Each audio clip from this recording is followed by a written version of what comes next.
دا فرعون اصل کې د عبرانی ژبې ټکی دی او دا ویل کېږي سردار ته، مشر ته، بادشاہ ته، صدر ته. دا فرعون د عبرانی ژبې ټکی دی، دا مشر، بادشاہ او صدر ته ویل کېږي. نو دا هر وخت بل فرعوني دا عبرانی ژبې د ټکی زمون چون کې په ذهن کې خو یو ځان له تاثر پرې وته دی، بس فرعون ظالم ته ویل کېږي نه. اصل کې فرعون د عبرانی ژبې ټکی دی او دا څه ته ویل کېږي؟ بادشاہ، صدر، مشر ته ویل کېږي. نو د یوسف علیه السلام د زماني فرعون څوک؟ ریان بن ولید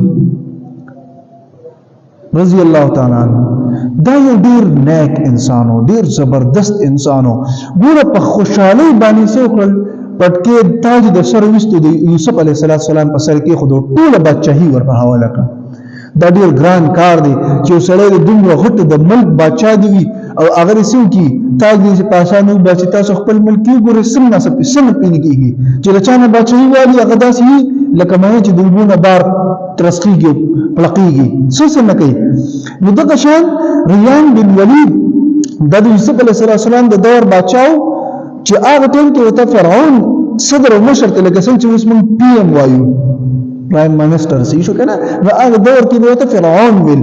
نو هغه ریان بن ولید ډیر یو زبردست انسانو، په خپل خوشحالي باندې د تخت و تاج هغه دغه چې کوم دی منصب یوسف علیه السلام ته حواله کو. او د موسی علیه السلام د دور فرعون چې کوم د دمن مصعب بن ولید ها د خپل مصعب بن ولید دغه فرعون ذکر چې تاسو ته ویل کنه چې دا خو دغه جبه ټکی دی او مشر بادشاہ ته ویل کی. نو دا ډیر چلبازو، دا ډیر غټ چلبازو، دا داسې چلبازو چې دو تنجومیان ویل چې ستا په دې درو کالو کې با په بنی اسرائیلو کې یو کس پیدا کیږي چې هغه بستا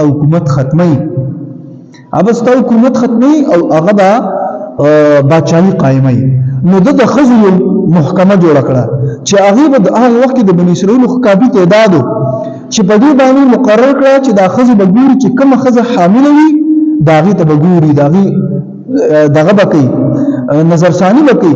نو کو چې تدین ماشوم پیدا شو الک نو دا به خبره یو خاص یو چې هغه خبر کړ دی بلال ماشوم به زبا علال به چې جنون پیدا شو د الله فرمایي کنه سؤال یذبحون ابناءکم او ذبح کول به زمن تاسو او یستحیون نساءکم پر خودی به جنکه تاسو ندی با جنکه پر خودی او لکان به کول ذبح کول.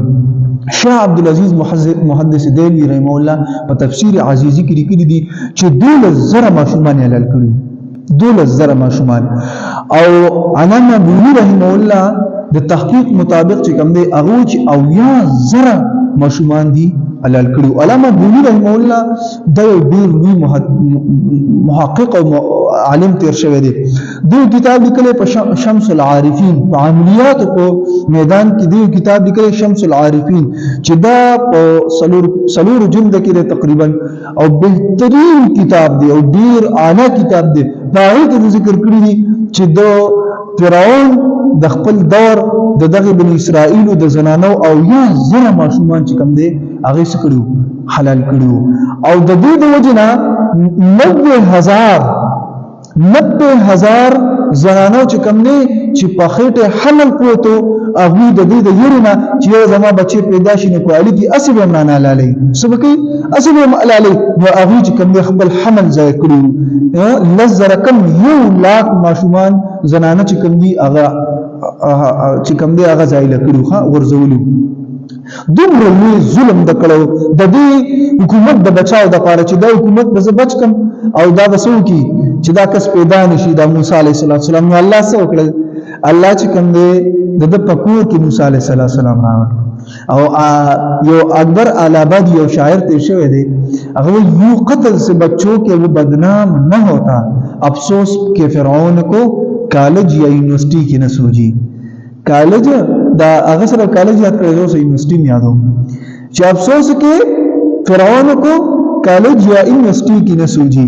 فرعون برادم خلق نه حلالول هغه فرعون بعضون خلق نه حلالول کو چې تکاش دته د پته لګیدل چې د کالج یا یونیورسٹی څه شی دی دوه بدی کې د ټول واړه چوری او د دماغ به بدل کړي. نن سبا تاسو ګورئ د یونیورسټیانو د کالجونو سهل به هر یو ذهن مسح کړی شوی دی، د دین نه لرې کړی شوي دي، د سنتو نه لرې دي، د قرآن نه لرې دي، د صحابو د اعتبار نه لرې دي. دا ولې؟ دا د دې اثرات دي، ځکه چې د هغې چې کوم اساتذه دي، د هغې چې کوم کیفیات او حالات دي، نو هغه هم د کتونې دي. هغې د سره د دنیا پکې اوس راغلي دي. ما ته به اوس یو کس وایي چې قاري صاحب نن سبا په یونیورسټیانو کې ایتیست دومره سیوا شوي چې هغه سره د یو ذات د وجود نه انکار کوي. الله خو څه کوي چې یو ذات نه مني، یو دین نه مني. هغې وایي بس دنیا داسې ده روانه ده. نو د هغې اکبر الآبادي ته یو تنزیه غونته کې شعر ویلی دی چې کاش چې یو قتل سے بچوں کے وہ بدنام نہ ہوتا، افسوس کہ فرعون کو کالج یا یونیورسيټي کې نه سوجي. کاش چې هغه ټیم کې دا دماغ راغلی نو هغه به دا کار هم کړو. او بس دا هغه ټیم کې اوس غیر چې کوم دی زمونږ د نوجوانانو ذهن داسې بدل کو، د دین نه داسې لرې کړل، د علماو نه داسې لرې کړل چې دوی لرې لرې ته تختی بد رد او د هغې په نظر کې دغه پاتې نه شو، د دې نه دا تباهي او هلاکت دی.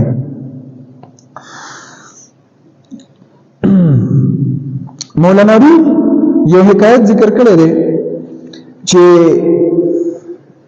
داسې یو مالدار ترین انسانو د فرعون دا مثال ورکوي هغه چې داسې یو مالدار ترین انسانو چې هغه سره مال مو زر مو هیرې مو جواهرات مو هغه په قله کې پاتې کېدو.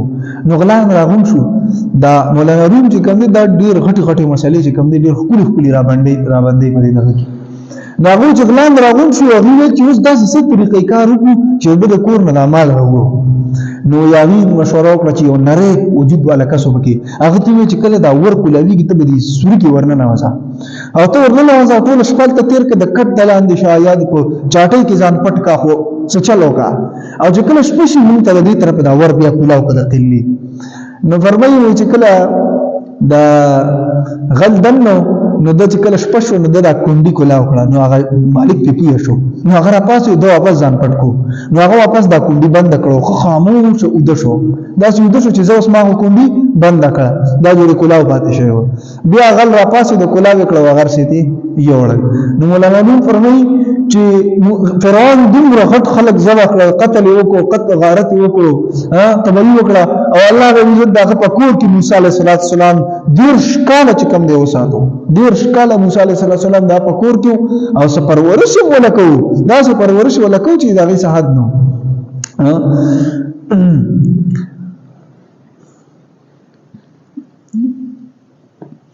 و اس فرقنا او یاد کړئ کله چې سیر کړو مونږه بكم البحر استاسو د پاره سمندر فانجیناکم نو نجات مو در کړو مونږه تاسو لرا واغرقنا او غرق مونږه آل فرعونیان وانتم تنظرون او تاسو کتلو. د دویم واقع تر توس اشاره ده. موسی علیه السلام ته حکم وکړ شو چې سره د خپل ور د هارون علیه السلام او د خپل قوم سره روان شو فلسطین طرف ته لاړ شه. موسی علیه السلام ټول قوم کې دا خبره خوره شوه، هغه راغون شو او چونټې ته دومره غټ خلک راغونډېږي نو څه شور شغره بم جوړېږي، دا به خلکو ته به پته هم لګي. نو چې کله ځان سره دا خلک روان کړل نو فرعون چې کوم وزیر اعظم د فرعون وزیر اعلی وزیر اعظم حامان هغه چې کوم دی هغه ته حکم وکړو چې ټول سینای او څومره صفاحان دي دا راغونډ کا افواج چې د موسی علیه السلام شاته چې کوم دی لاړ شو تعقب وکړو او دا راونیسو ټول. نو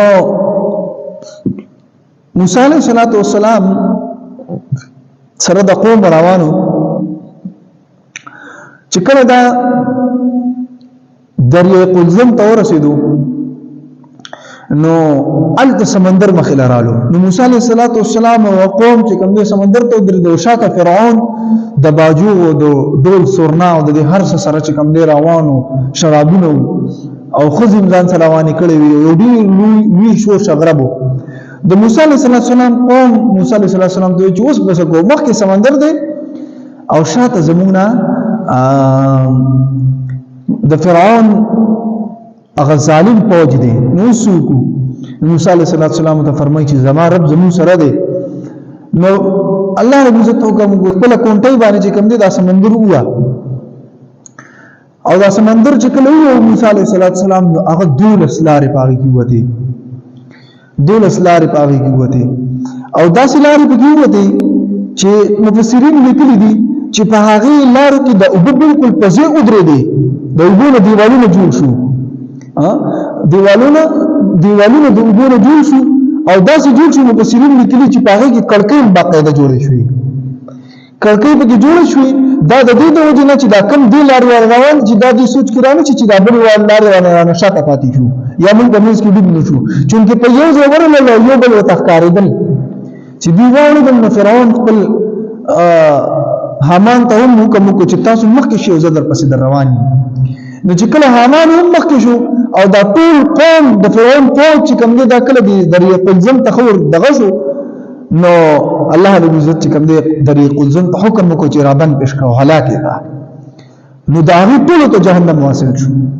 فرعون دغه ټیم ته چې کوم دی لا اله الا الله شروع کړه کلمه ویله موسی کلیم الله باندې خو الله رب پرشتو چې کوم دی دغه په خوله کې خټې دغه وړي منډلې چې دا کلمونه وایي نو الله فرمایي مخکې بیا سپاره کې الله رب ذکر کوي شپږم سپاره کې تقریبا چې تا مخکې ولې د الله حکم نه منو چې کله اخیری وخلاړو نو محترم مخکې د ژوندۍ ټیم وی جب تک سانس ہے تب تک چانس ہے چې سا چلیږي صحیح ده خو چې کله باندې د آسا د مرګ هغه اثر رال نو بیا چې کوم دی بیا هټیم تللی بیا انسان توبه باسي خو بیا نشي وسته نو فرعون چې کوم دی هلاک کړی شو او موسی علیه السلام نجات وموندلو